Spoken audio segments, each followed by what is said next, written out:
Hello, welcome to a new episode of Brains with Danny Shi. I'm sorry. It's been almost 2 months. I'm sorry. It's been a chaotic March, chaotic April, and we're halfway through May in a blink of an eye. I'm sorry. Lots has happened in the CPBL. Lots has happened elsewhere, but we're gonna do a little checkup on each team as we're just over halfway through the first half of the CPBL season. And then last weekend I went to my sister's college graduation. Got some thoughts on it. Hopefully we will have time to get there. I don't know how long the checkup will be. We're gonna talk about the Football Guardians, how they have just been the Football Guardians. Even the TSG Hawks look like they belong more in the CPBL than the Football Guardians. Some of it's Guardians' fault, some of it's been a long-term consequence. Some of the stuff I've been talking since 2022, 2021. But now in 2025, and all of the symptoms, short-term, long-term symptoms have arisen all at the same time, and it's a low-hanging fruit for YouTube pundits, for people like myself, and we're gonna talk about it. But before we dive into the Guardians, I want to go through what each team has done. By the way, I've gotten some comments on the John Foster series. Thank you for all of them. I read all of them. It wasn't a lot publicly, right? But I appreciate all your comments. Please let me know of more of your thoughts and comments of my content, my podcast. I know I've not been updating as regularly as in the past. Apologize, but it's just the way it is now. Again, I'm trying, but things are happening left and right. Going through, again, if you have any comments, suggestions, please let me know. I understand the jersey number thing. That's just the way John, when he looks at rosters, when he was a coach, that's how he identified players. And I'm sure he probably knows some of the names if you tell it to him. So he knows most of the name if you say it. But I understand that sometimes you probably either don't want to get it wrong or just mention them by jersey numbers. And I fully appreciate him coming on. I didn't feel comfortable just kind of coming in every single time he mentions a number and just yelling out a name. But that's one of the main difficulties talking about the CPBL in English, right? Like, do you mention the Mandarin name, jersey numbers, whatever? There are pros and cons of each. Seeing those comments, appreciate it. We'll think about it more as we continue forward, marching forward with this podcast. But thank you all of your comments and suggestions. Please let me know more. If you have any, again, I serve you guys, so I really want to hear what you guys think about how this show goes. Let's go through the first half season of the CPBL. Starting, I'm gonna go from top to bottom of the standings and talk about each team, going through what I think is going on in each team, their story so far. It's actually quite an exciting season. We mentioned the story of the TSG Hawks, how the brothers were primed to repeat. The Wager Dragons looking so good. The Lions, Foster always warned everybody against the Lions. Talked about the story at the end of the 2020 season. They look very strong, and the Monkeys being just consistently up there. And so it's a very exciting season. It's a close race. 30 games into the season, the top 5 teams are just 6 games apart. Now, you can say that's not a ton, but if the 5th place team, TSG Hawks, are just 3 games under 500. And they're in there. They're in a lot of these games. They're just 2.5 games away from 3rd. And that's huge because the 3rd place team in the overall standings get a shot in the playoffs. Well, get into the playoffs. So TSG Hawks are in there. The Lions, there was one point 2 weeks ago where there was a clear 2 separate groups in the CPBL standings. There were the Lions, the Dragons, and the Brothers. They were less than a game apart from each other in the top 3. And then there were the Monkeys and the Hawks in the 4th and 5th. They were very close to each other, but they were kind of distancing. They were kind of, it looked like there was a gap between the two groups. But now the Lions are in first place. They're 2 games ahead of the Wei-Chen Dragons. The Dragons have had a tough week in the week of May 11th. Between the May 11th and May 17th, they have a tough week. They've lost 3 out of the 4 games so far, including 2 against the Guardians. And so that's where you see the dip between the Lions and the Dragons. But before this week, the Dragons and the Lions are neck and neck, and there's still half the first half left. There's still 27 games left for each of these teams. So still a close one. The Monkeys, like I said earlier, was in group 2, was like in the trailing group and try to get into the race for the 3rd place.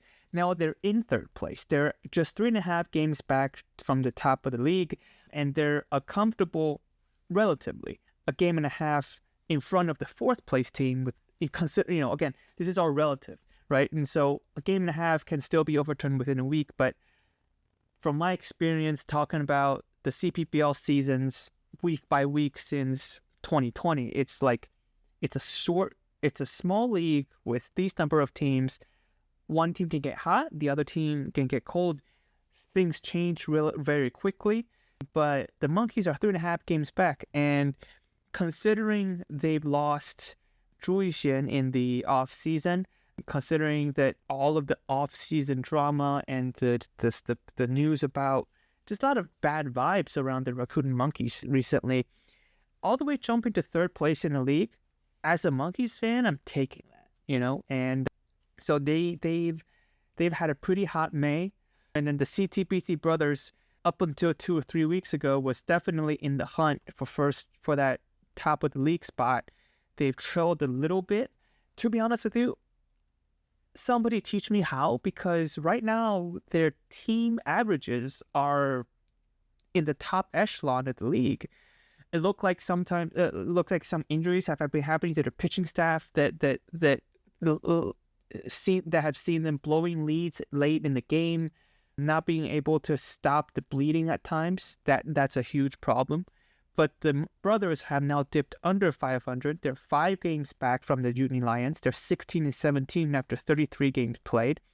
And then there's the TSG Hawks, who are, surprisingly to me, still in it. They're just 6 games back. Again, this is a second-year team. Steven Moya, outside of the last 2 weeks, outside the last week and a half, actually, he's been not the same as last year, and yet you see the Hawks being in games or at least having a shot at 3rd place. They're just 2.5 games back from 3rd place, and that is impressive. And that is with Chen Wenjie out. That is with Wang Borong and Wu Nianting. Especially Wu Nianting has been not performing at the level that we expect him to be. And then Zheng Ziyou, the Rookie of the Year last year, has had a sophomore slump. And considering all of that, the TSG Hawks are just a game and a half, 2.5 games away from a playoff spot. And then we have the Football Guardians, which after the games on May 17th are 10-22. Their winning percentage is 31%. They're 10.5 games from 1st place, and they're a full 7 games back from 3rd place. We're going to get into the Guardians a little bit. But let's go over each team. The Uni Lions, always one of the teams where, but like this year during the season preview, I'm like, okay, now I can't just sit here every single year and say, I think the Lions don't have the depth. They don't have this and this and this compared to the Dragons and the Brothers and years past the Monkeys. And yet the Lions find a way to the playoffs, or find a way to be very competitive. And you look at this roster, on the fielding side, they've somehow, I remember in 2020, you're looking at this roster, you're like, there's no depth. In the outfield, you have 4 usable outfielders, the Su Zhijie, Chen Jiexian, Li Yanke, and then Tang Zhaoting in the past. The 5th outfielder there's a huge drop. In 2020, they had no bullpen arms that's usable. their foreign starting staff. Their starting staff is, not the strongest. They didn't look like they didn't have the resources. But I gotta hand it to them. In recent years, they've really bulked up, and I think I've talked about this bill before when the commissioner of the CPBL in 2021 passed the sports and athletics development bill that basically allows the companies to deduct their tax, basically giving the companies tax credits 2.5 to 3 times of what they invest in sports. So if they invest $1 million in sports, they get 2.5 million in tax credits. Not tax credit. They're giving credits for $2.5 million in tax amounts, so they don't have to. That's ever since then the Lions have invested more in their team. I think a very stable and very strong coaching staff led it, spearheaded by Lin Yueping and Gao Zhigang. This is year 5. No, this is year 6. And it's the same core of coaching staff being there managing this team. I think that's huge. And then you have the player leadership of Chen Jiexian, who has been unbelievable to the Lions. And you've seen his leadership play out with the national team this past Premier 12 and the World Baseball Classic qualifier. All of that, they've had very good pieces that builds a really strong culture.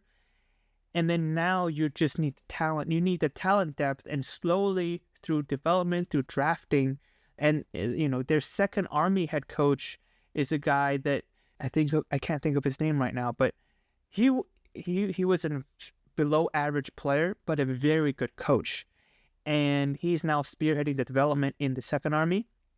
And he was the guy that basically unleashed Liang Ke back in 2020, unleashed and helped the team build a trusting system, helped the team build faith in themselves at the end of the 2020 season that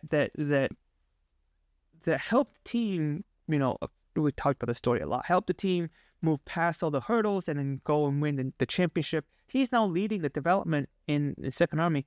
I think there's a lot of pieces there for the Lions, good pieces, good long-term pieces that have worked together very well and built a long-lasting culture that, again, you just kind of need the talent there. You need the stuff that after you build the long-lasting culture, the winning culture, the faith within themselves, now you just need what you need left is kind of easy. You need the talent, you develop that, you use your system to develop that. You need faith, you have a strong foundation there. And so with the addition of Chen Shengping, I mean, he's had his struggle so far in the CPBL career, but he's still a very solid infielder for the Lions. You have the return of Lin Jinkai. You have the re-breakout year of Lin Zihao. I think on the fielding, the roster depth on the fielding side has been a revelation to me. Again, I still remember the years when they're like, injury goes down, a player goes down with injury, and the game, I feel like the Lions are no longer the same. Obviously, they can't lose Chen Jiexian, right, as the clubhouse leader, but you look at the outfield right now, you still have Qiu Zhicheng, who won the batting title last year. You have Lin Jiawei, who's been a breakout star, and you still have Liang Ke, obviously the one of the best, most talented hitters in the league. He's boasting a .689 slugging percentage right now, although he's only played in 12 games. You've come to a point where you have to move Su Zhijie to first, and I think all has been working very well. Now the question really becomes, can they sustain it? And does the coaching staff have enough in them, and not the coach, does the coaching staff have enough in them to utilize this depth? You've seen them utilize this depth among the infield, but Chen Jixian still played 32 games. He's had 137 plate appearances. Zhou Zhishen has 134. Both of these players played in the Premier 12. So they had a much later, they played a month more of baseball in 2024. In the case of Chen Jixian, he's played in both the Premier 12 and the qualifier, World Baseball Classic qualifier. And so his break is so much shorter than everybody else. You got to wonder, will they keep up their bargain, their end of the bargain right now? That's where, if I'm a Lions fan, and with all of the memories in the last 2 years where you start out really strong and then you tail off in the second half, and then you find yourself battling for the third, for that first overall season record, and then you go all out for that, but you fall short, and now you're kind of heading into the playoff series, kind of one leg, that's what I'm worried about. This is the same story we've seen in the last 2 years. And, this comes down to the coaching staff. How do you utilize your roster depth? I think this roster is at a much different position than they were in years past. How do you utilize it? And how do you put the brakes on when the team is slipping a little bit? I say that because they're 21-12. I don't know where they, if you hit a bad week or two, there's this roster, this culture that I mentioned, how strong is it to keep yourself from slipping further? Maybe the culture is so strong that they probably won't even face that problem, but it's a 120-game season, 120-game season, anything can happen.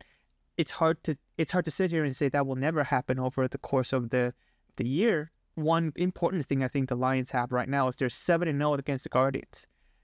They're 6-2 against the TSG Hawks. When it comes to games that they should win, they win those games. They don't let up. They don't play down to the competition. They pick up the games that they're supposed to pick up, and that is important. That is very, very important in a league like this. Moving on to the Weichuan Dragons, they're 2 games behind the Uni Lions, and like I said earlier, they lost 3 of their 4 games so far this week. They have 1 more game against the Fubon Guardians this week. They've lost twice in a row at Xingzhang this weekend. Like I ended with the Lions check-in, winning games you're supposed to win is important in this league. It's important in every league. And now they've dropped 2. And they've only scored 1 run in the last 2 games. Again, both against the Fubon Guardians. That's in a tight race with a strong team like the Lions. The hiccups like this is where, you want to avoid. Now, again, like I said earlier, it's a 120-game season. Slips like these are bound to happen. Do you have it in you to avoid a sweep from the Guardians? And, it feels like I'm out here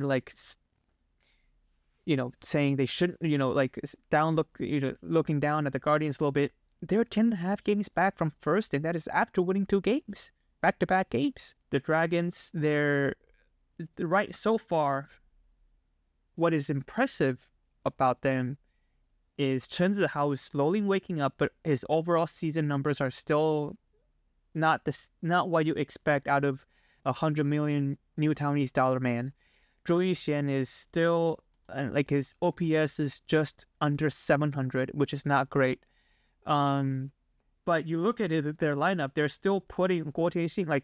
I'm not saying Guo Tianxing should be above, should be hitting over the likes of Chen Zihao, right? But it's crazy how you look at this lineup construction, how deep their lineup is. The fact that Guo Tianxing, who is hitting 318, his on-base percentage is 350. It's hitting in the bottom of the lineup. Zhu Yixian right now, his OPS is just above 700. So is Chen Zihao's. Those are not great numbers, but they find a way. They find a way to stay in there. They find a way to win. Their pitching staff really is what's keeping them at 19-14 right now. Their team ERA is 218. And again, that comes with constant investment into their pitching staff. And then you have really, to me, what's very impressive is players like Drew Gagnon and Brian Woodall, who's been in the league for years and still dominating the league. Gagnon is boasting a 1.85 ERA right now. Brian Woodall a 2.15. And now with them having a Brian Woodall, because Woodall has been in the league for more than 9 years, he's not counted against the foreign player limit. And so the Dragons now has an extra, basically a foreign player in their pitching staff. And then you have the guys, and you have people, a player like Shiroshi in there. The pitching staff has been very good. Again, it's what's kept them in the games. It's what kept them in the winning column, despite some of their best hitters not performing to expectations right now. Again, this is not. We talked about this in the season preview. The Dragons they're not that expansion team, baby team anymore. They're coming for you. They're 2 games back.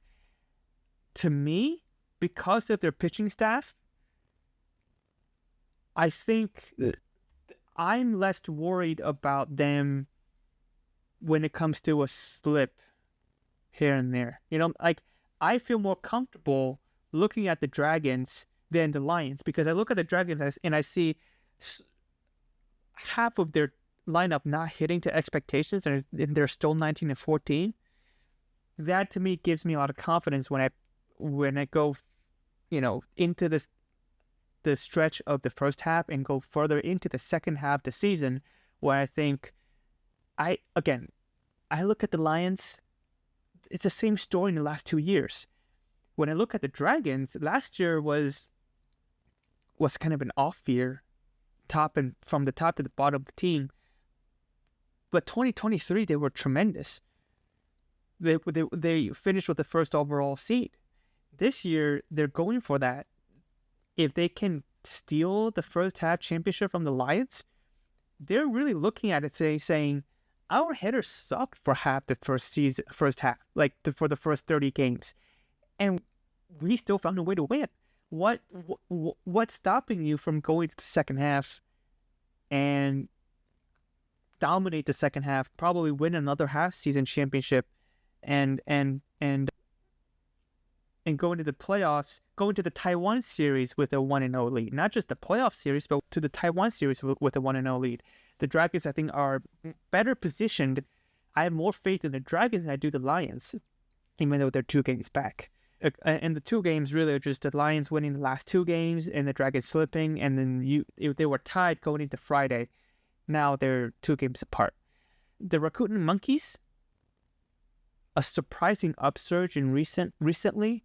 That can also be attributed to Ling Li coming back from injury. They have injuries from the top to the bottom of the lineup here and there. And the thing that worries me about the Monkeys is the ROPS, especially the fielder's depth that I've always talked about, being a strong suit of the Monkeys, has not been there anymore. It's not there anymore. With the players that they lost in free agency, notably Zhu Yixuan this past off season, and the lack of development or the lack of support coming from development in recent years, they have not cranked out the same number of young players into the First Army regular starting rotation, both on the field and both fielder wise and pitching wise. They have not done the same. Oh my gosh, I'm so rusty. They have not been doing the same in the last few years than they have during the Lamigo era, or during even like 2019, 2020, 2021. I mean, Lin Zhenhua has been a breakout player, batting .297, a steady glove in the outfield. But Liao Jianfu, we've seen his potential. He's just way too injury prone right now to be relied upon. And then Liang Jiarong had a career year in 2023, have not been the same. Like, he's just still trying to find his way back. And you're now looking back thinking, is Liang Jiarong just had a good career year in 2023, or is just is he really that good? Because he was really one of the key players that the Monkeys was relying upon, and that's I think that's a main part of their decision to not give Zhu Yushan such a big offer this past off season. And so you're looking at Liang Jiarong, he's now batting 208. He's just a 264 slugging percentage right now, and that is on top of a 259 on base percentage. So his slugging is just 5 points above his on base percentage. To me, that's a disappointing player right now. But again, he's only played 15 games this year. Lin Li being hurt really, really hurt the team, but now he's back. Lin Hongyu has had some very clutch hits, but Lin Hongyu is kind of hitting the sunset part of his career where he's probably gonna get into that. Obviously he's mostly a DH, but he's gonna start to get into that pinch hitter role, and so you really need to start relying on other consistent players.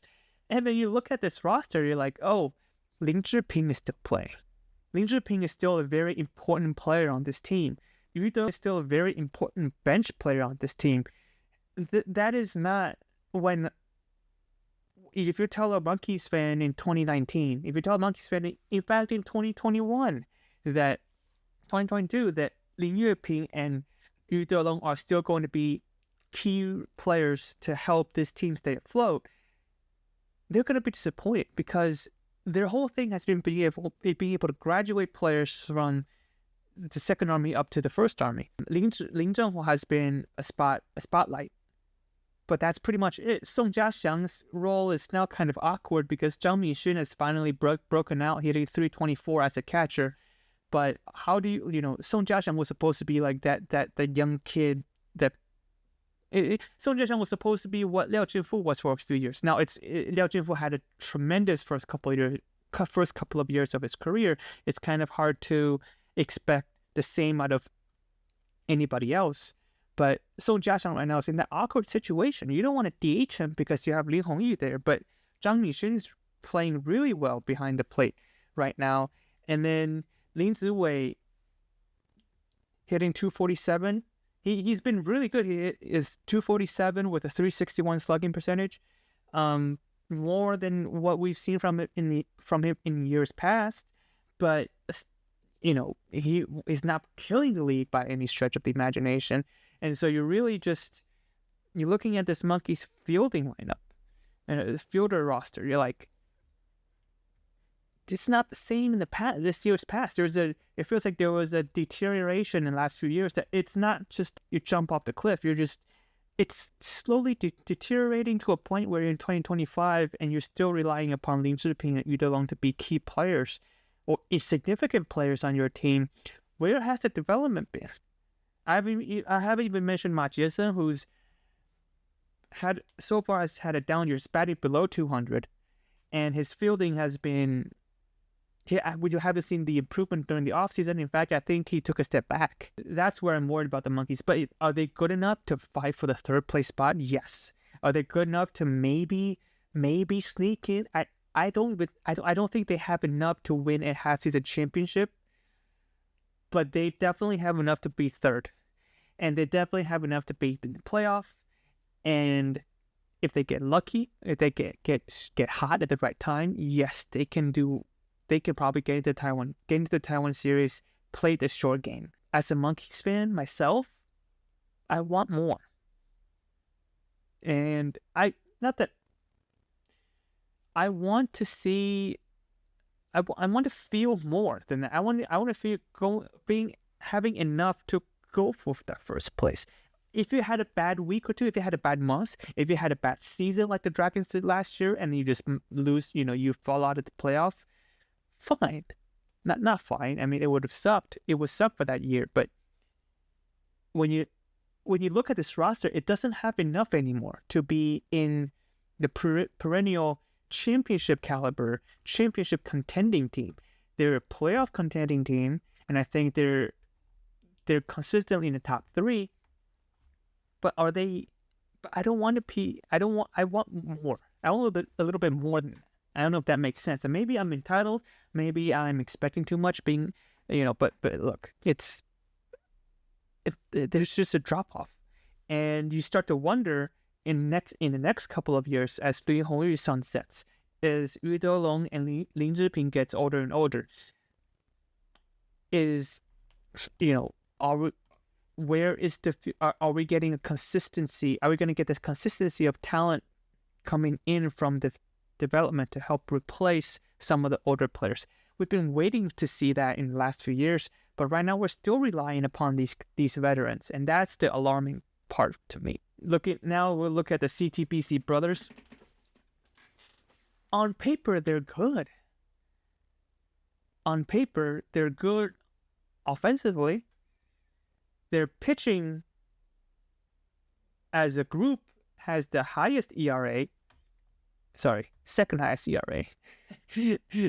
I wasn't not deliberately counting on the Guardians. It's just that when I was looking at my screen, the Guardians was just not in it, but I scrolled down and the Guardians was way higher. Anyway, the pitching staff has a 3.44 ERA. That's just 19 points higher, only 19 points higher than the Lions. As a group, they're hitting 249 with 341 slugging percentage.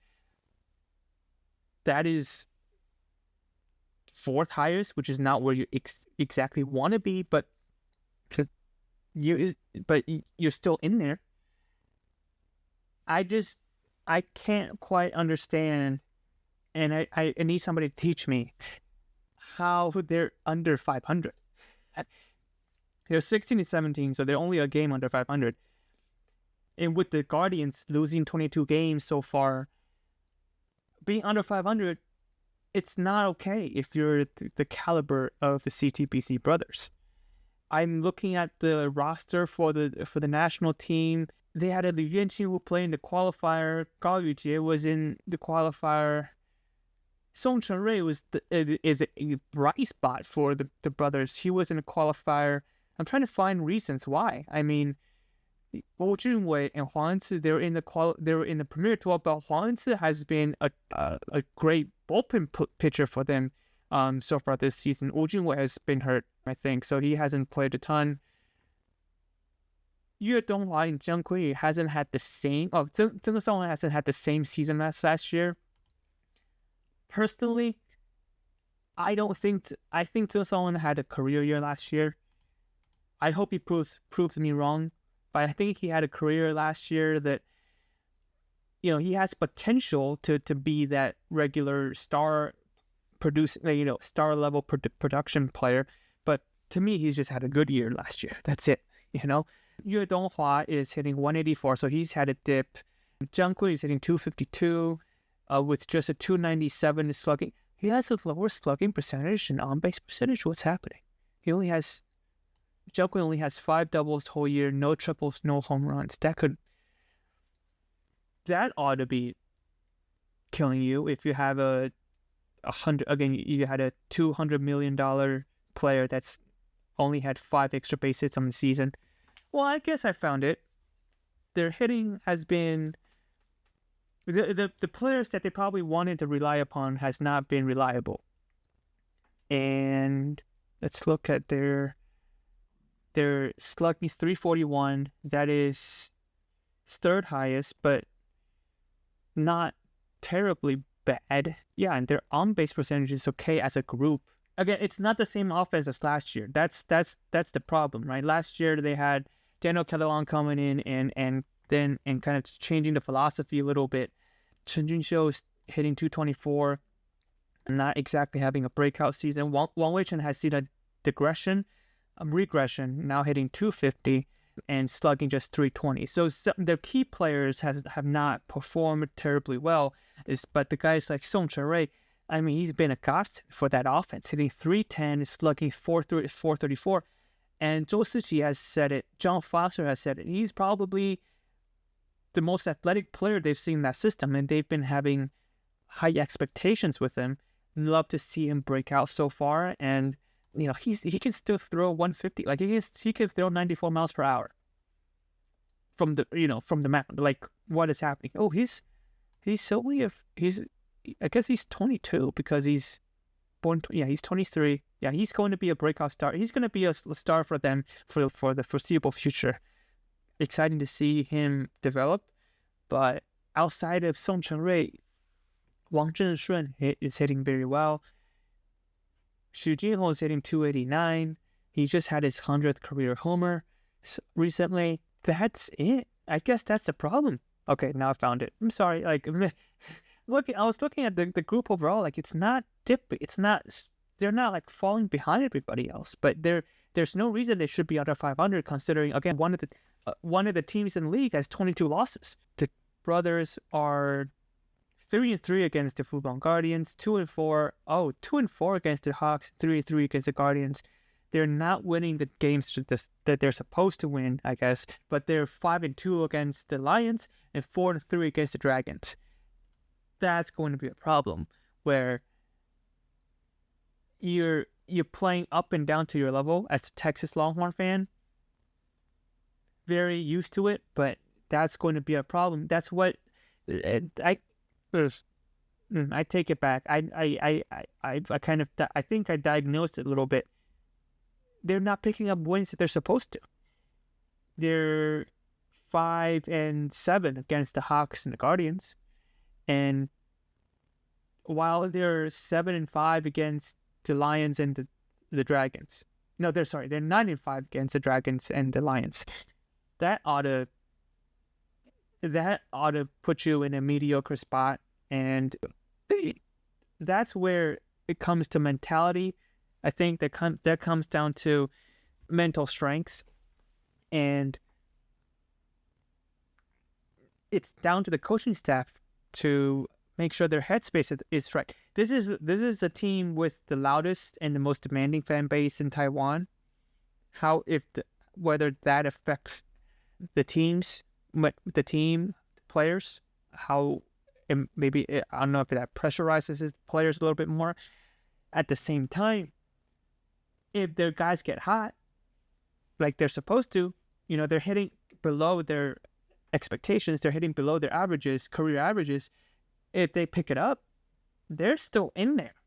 I mean, unlike the Monkeys, which I think are playing to how good they are and being 16-14, the brothers are vastly underperforming, and they still have 3/4 of the season left. Can they pick it up? It's time to get it picked up, because you don't want to head into the second half thinking your best way to make the playoffs to win the second half. That's a bad place to be at. I don't think they will be in that situation, but it's really time to pick it up and gain some offensive momentum, because let's just say you don't win the first half. You want to be at least close to this, to the first and second place group, the Dragons and Lions group, so that not only can not only when the game restarts in the second half, but you have a chance to get a first round bye, getting that first overall season standing, best record in the overall season stature, so that you can get a first round bye. Oh Jesus, I'm so rusty today. But yeah, the brothers need to start picking it up. They have no business being in fourth place in the CPBL. They have no business being one game under 500. They have no business being 5 games behind the first place Lions. Not at all. Not at all. They don't have the excuse of having too many players in the national teams in Premier 12 and the World Baseball Classic qualifier. They don't have that excuse. The Monkeys, you can make that excuse. Some of their best bullpen arms was being used in Premier 12 in the qualifier. Surprisingly, the brothers can't make that excuse. So, need to get it picked up. Let's go. The TSG Hawks, I mentioned Steven Moya has not been the same. Wu Nianting has not been the same. Has not been performing to expectations. Chen Wenjie's season was over before they started with freak injury during spring training, and yet they're only 3 games under 500 as an expansion team. Second year into the season, impressive. Really impressive. Only 2.5 games behind third place. They're, they can still sneak in there. And I said this on Twitter. They're going in a different route. They don't have the same amount of talent in their hall, like the draft hall in the first year, as the Dragons did. The Dragons, when they entered the league, they had the best of the best from the amateur level to draft from.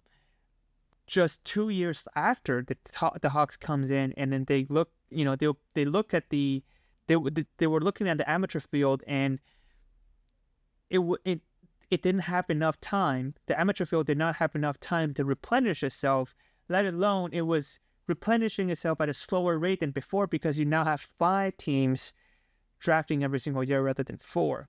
They didn't have the same group of players coming in to build a foundation upon. And so they had to be very aggressive in the expansion draft, and they had to be aggressive in trades, and they had to be They had to be aggressive in the non-tendered FA market. And they've done, I think, from the GM point of view, they've done everything they can to build a competitive First Army roster. You look at how, first of all, having Steven Moya was a godsend. If that was a dud, if their foreign position player was a dud like Dragons had, I mean, Rosel Herrera was not Steven Moya. Goodwin was not performing nearly at the level as Steven Moya. Steven Moya was basically the MVP last year, basically. And if they had signed a dud at that extra foreign player slot, they would have, right now, it would have been a totally different team. But that's a godsend. On your infield, you have Guo Fulin, Du Jiaming, Ong Nianting, who's been in the professional level for years. They're the veteran. They have veteran level experience play either in Japan or the CPBL, and so that, and then you have Wang Borong, who was the former MVP, who's played in Japan. You have Lai Yinglun, the veteran haul that they got from trading away the Lin Ziwei pick to get Lai Yinglun, Wang Yizheng, Wang Borong. Those have, I think, for one, helped the First Army team get to a competitive level, but also has been able to fill in, kind of help lead the young players on how to play correctly, how to play the game at the First Army level. Zhang Zhaoyue has been a breakout player for them, and then Zhang Chengyan was a great pickup by trading away Guo Zhiling to the Lions to get Zhang Chengyan back. I think that was a good pickup. I think Zhang Chengyan has a much brighter future than Guo Zhiling. And they've been aggressive. They were very aggressive, actually, in the free agent market this past year. But I think they're so far away from being to win now that they probably needed to vastly outbid other teams in order to be competitive.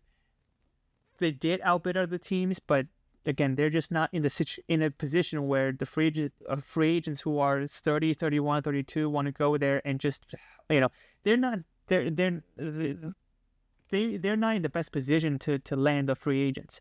But in a couple of years, if the team gets more competitive, if the team kind of grows up, are consistently in that field that can make the playoff, charge for a championship, then you're talking about a real mature baseball operation that started from a very weak foundation, weaker than the Dragons had, but through very good, very aggressive maneuvers, they've put themselves in a position where you can be optimistic with their future, you can be optimistic with their outlook, and they're playing most of their games as contemporaries with some of the other teams.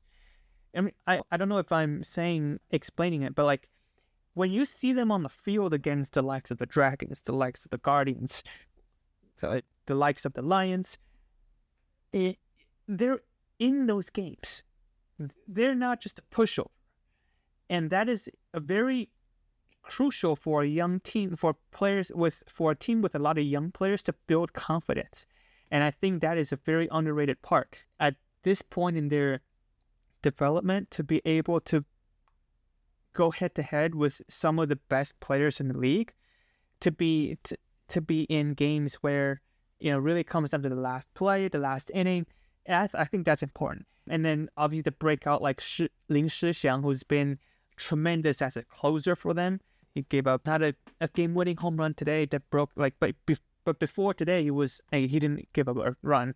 That's been like just having these. They have the veterans in there for veteran presence, but their young guys are not just sitting back and letting the veterans have all the spotlight. They've been doing very well. And then Britton Higgins, just a tremendous pickup. It has been a tremendous pickup for the Hawks in the last 2 years, and his transition to becoming a starter has worked tremendously well for the TSG Hawks. And so, again, am I gonna be sad that, am I gonna be disappointed that they don't make the playoffs? No, but they're in it. And honestly, it would have made much more sense if you look at the 4th and 5th place teams. Sorry, the 5th and 6th place teams. 5th place Hawks 15-18. 6th place Guardians 10-22. If you had flipped the names, that would have fit the narrative better. But it's the other way around. And they have a winning record. The Hawks have a winning record against the Monkeys. They're 3-2, and they have a winning record against the CTBC brothers, 4-2.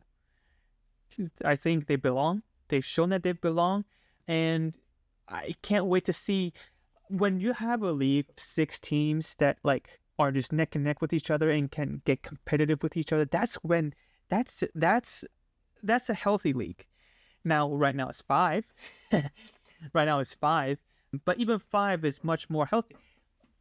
And not so long ago, we were only having 4 teams. And normally the 4-team leagues is 3 teams are very good. Right now we have 5 teams that belong in the conversation.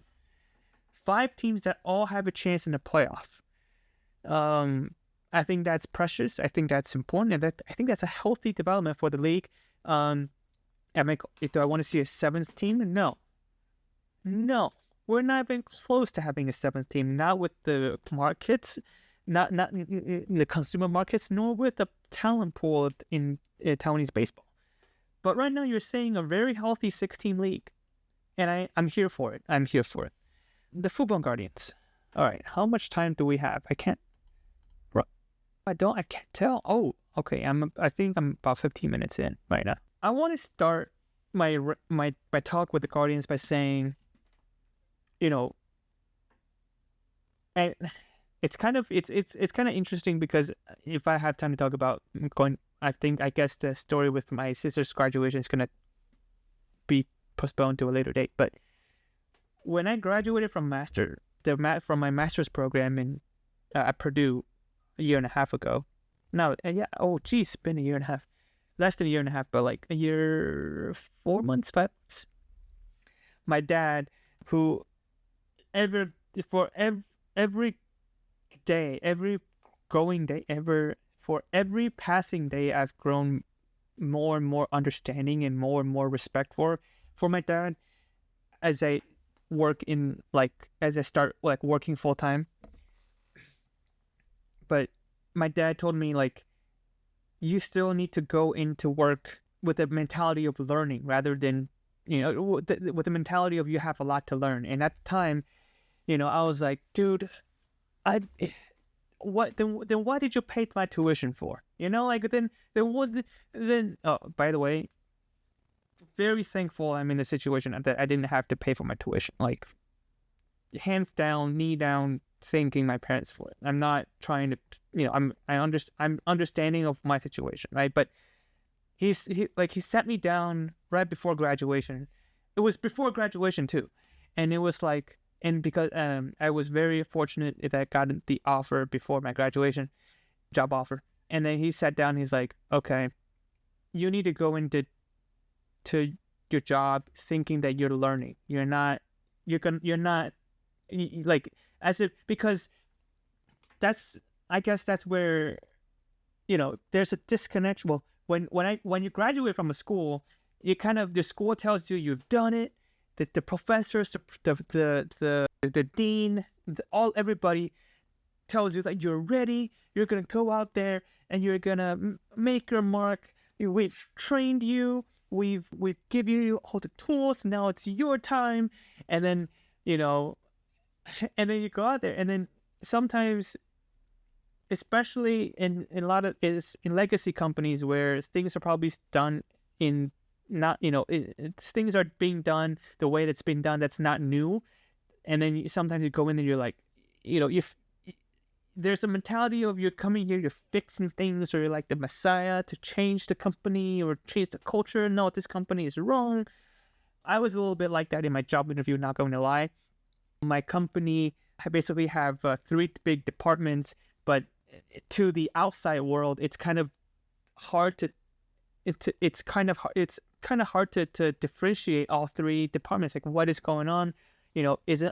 Which department am I buying? If I buy a product of your company, which department am I buying? And then, so during my interview, I'm like, from the marketing point of view, it makes no sense to have 3 departments. Why don't we just lump everything together and then just integrate everything? Because again, the messaging is very mixed. And I remember asking that question many, many times.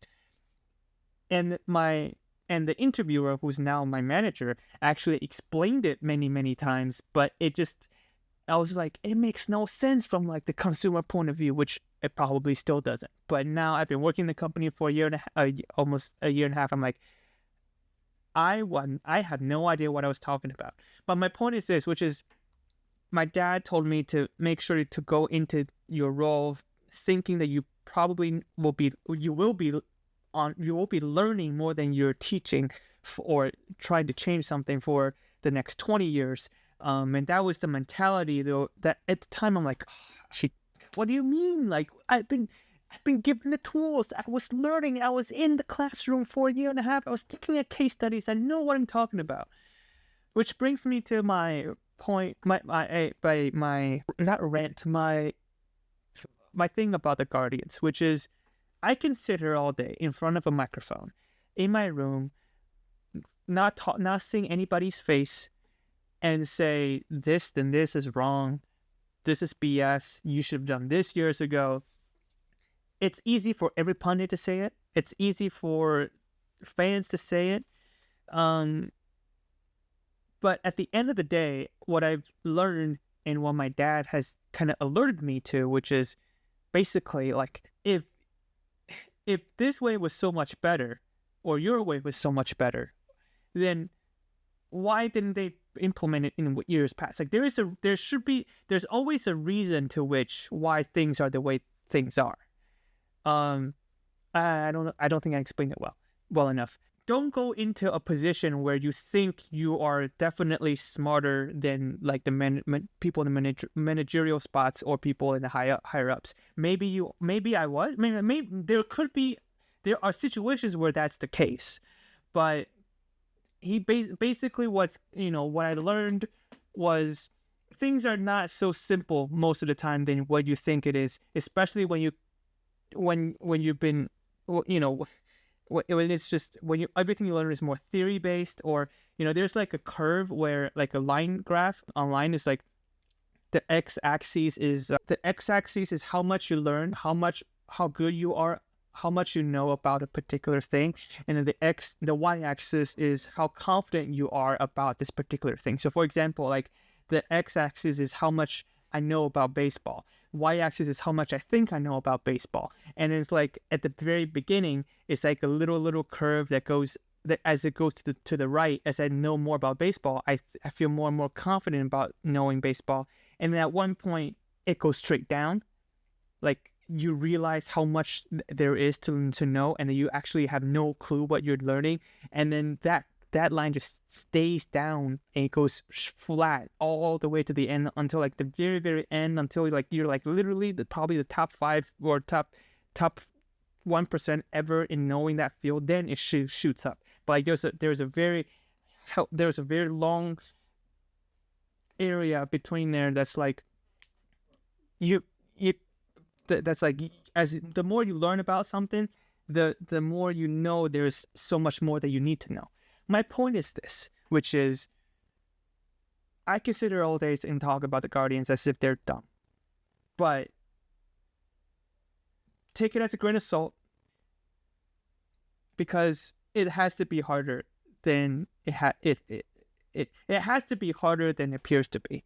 There's gotta be, like, in the last 2 years, I've been going on this podcast whenever the Fubon Guardians do something. When they drafted Choyaku last year in the second round, I'm like, what? Like, you can't be in this part of at this era of your ball club development and choose a 28-year-old and a 30-year-old, or something like that, right? 20-year-old and 30-year-old in the first 2 rounds of your draft. But they did. In years past, I've been talking about giving at bats to younger players, and these are stuff that's been talked about for years. But it's not that it's never addressed. It's just, how is it possible that for amateur pundits like myself, like all the YouTubers online, like all the fans, has been saying the same stuff for years, and we've been in agreement about these stuff, but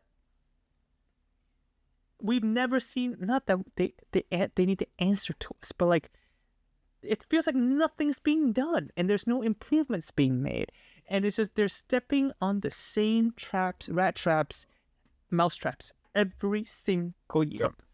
To a point where you're in 2025, and every little mistake, big or small, that you've made in the last 7-8 years has finally snowballed to a point where you're sitting here 32 games into a season, you've won 10 games. You're at 10.5 games from first place.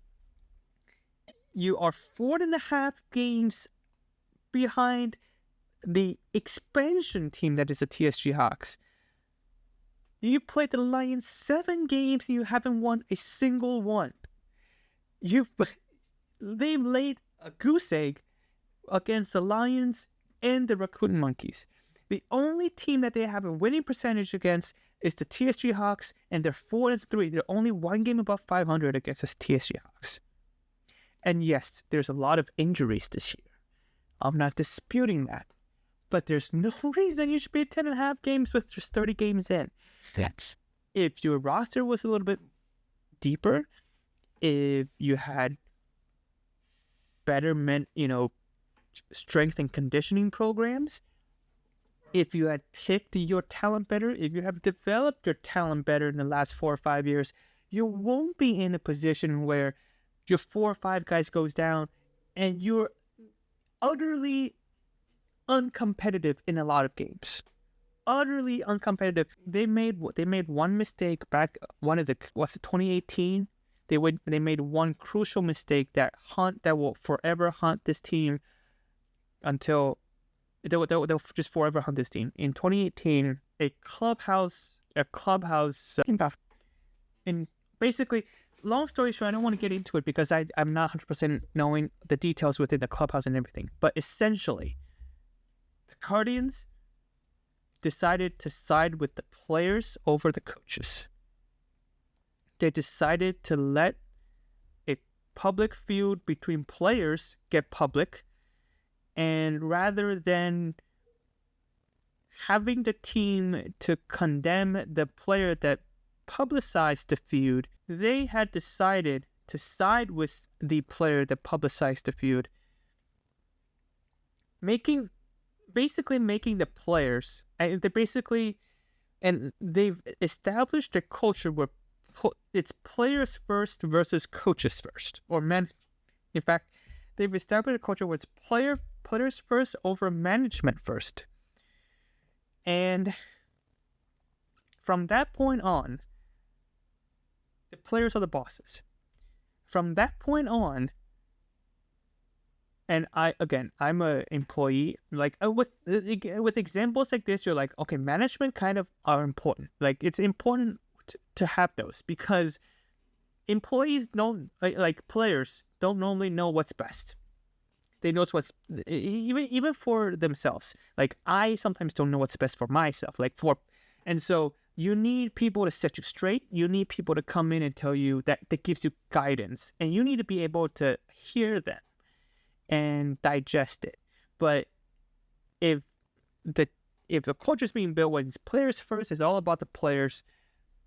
Now you've built a culture. You're now in a position where whoever you bring in as a general manager or as a manager has to be big time enough as a player. Well, has to be able to shut the players down, but through their reputation, like through their I don't know how to explain it. Like you need to basically now you have to pick managers and general managers who has the stature that's going to make basically that is going to suppress these players, not suppress, that is going to be able to command these players through their stature or through their legacy or through their reputation as a career baseball player rather than as a coach. Like when they brought in Hong Yizhong in 2020 and 2021, even he couldn't fully grasp the ropes with the Fubon Guardians clubhouse. I mean, you've had the captain going into a group chat of his high school friends and alumni saying, "Hey, beat my team so that my team changes the manager," and that became it was in a public group chat, and he said stuff like that. Even Hong Yizhong couldn't ride the dragon up there in Fubon. They bring in a Cho Changrong who just took the brothers to a Taiwan series. At the time, with the available options, it's probably the best option on the market. He couldn't ride the dragon, and then so now you have to bring in a Chen Jinfeng who did bring the Guardians to their first championship in the Second Army in 2023, but you have to really bring him in because with his legacy being one of the GOATs in the history of Taiwanese baseball, being the first Major League Baseball player from Taiwan, you're hoping to have his legacy and reputation to be able to command the clubhouse. And then your general manager, Lin Huawei, who's on the Olympic team when Taiwan went on to win the silver medal in the Olympics. He was on that. He's one of the GOATs in Taiwanese baseball. He's brought in, feels like, to be able to override the locker room and be able to settle down these players who's gotten their head way too big. But at the same time, the people who become the best general managers or the best managers are not necessarily the best baseball players, or used to be the best baseball players. They're probably I think it's a different breed of people. It can't be the same. Like there are players who are great, who used to be great baseball players that become great managers and great general managers. But those don't necessarily go hand in hand. And so you're looking at a situation where the Guardians have to bring in management leader personnel that need with a prerequisite of they have to be the GOATs, one of the GOATs in Taiwanese baseball history, or has to be, that has to have a tremendous player career in order for them to suppress or to be able to override the player leadership in the locker room. I think that was the main problem. That is the main issue, which is their one bad decision in 2018 that management decided to support the players over the coaches back in 2018 has led to a point where they are on the back foot when they're hiring management or coaches, because they need to have somebody that can override the players' leadership, because you made the player leadership to grow their heads, to have to have way to think too much of themselves, and then now your prerequisite of hiring a management has included and need to include the fact that they were great players once in a while in the past, but that is not a good prerequisite for these kind of roles, because recent history has shown that you don't really need to be that shouldn't be a requirement. That could be a plus, but that shouldn't really be a requirement in order to be a great general manager and a great manager.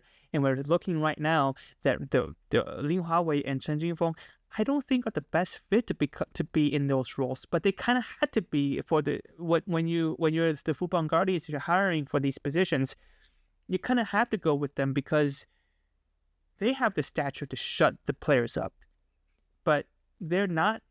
But then they're not in the best role for them. They're probably not the most talented general manager. They're not the most talented managers, and that has led to, in my opinion, one of the worst starts. Probably the worst start of the CPBL in the CPBL. The Guardians are 2-13 on the road. 2-13 on the road. They're 8-9 at home, 8-9 at home, which is a little bit better. They have a 4.52 ERA as a team. The second highest is 3.44. They are giving up more than They're giving up more than 1 run per game on average than the next worst pitching staff. They're hitting, Fubon Guardians they're hitting 238. That is, the second lowest is 243. They're slugging at 322 with an on-base percentage of 304. So their slugging percentage is only 18 points higher than their on-base percentage. This is not my first time talking about the Guardians. I've said stuff about them all the time. I've come to a realization that it has to be harder. Yeah, it has to be harder than it seems. Because there's no way. And I think it's just accumulation of bad management in the last 2 to 4 years. In fact, you can go all the way back to when they first bought the team in 2017. That now has led to this. They're 10-22 with 32 games into the season. Their first season is gone. Their only hope is try to get hot so they can win the second half. They're 7 games back from third, so I don't think they're gonna get in there with a wild card. Maybe they can. Maybe if they get really hot. Maybe, but they need to stop looking at the season the way I just talked about, in terms of maybe they can just win the second half, because it's that kind of thinking that has led them to try to overextend their group of veterans and not really giving time for their new players to develop. And then now you're just seeing some 2 to 3, maybe 4 really good players, but nothing else after that. And then when some of them get hurt, you don't even when those guys who are not really good get hurt, the level below that is so much worse that there's no like it feels like the system will just not working. And having Lin Weizhou now being there as a farm director, second army director, that's going to take time. They should not, and I repeat, they should not put Lin Weizhou in the first army managerial role, at least for another 2 years. And I'm thinking maybe 3 or 4, because Lin Weizhou, he retired in 2016. He didn't take the first army job until 2021. And he built that farm system with the brothers. And it took him years to do that. It's going to take him even longer to build the system with the Fubon Guardians. Give him the power, let him stay with the second army, in the meantime, at least put together some lineups that make sense. That's pretty much it. You know, it's really sad that they've come to this point where they're 4.5 games back of the Hawks. They should never be in this position, but they are. And yeah, that's it for today's episode. I'm pretty sure I won't have time to talk about my sister's graduation. Nothing really, it's just more about the reflection of myself and this point in my life and this point in my career, but that can be left for another day. That's not time sensitive. Thank you so much for listening. Thank you so much for listening all the way down to this final minute. And if you have any suggestions, please let me know. If you have any comments, please let me know. And before next time, we'll see ya.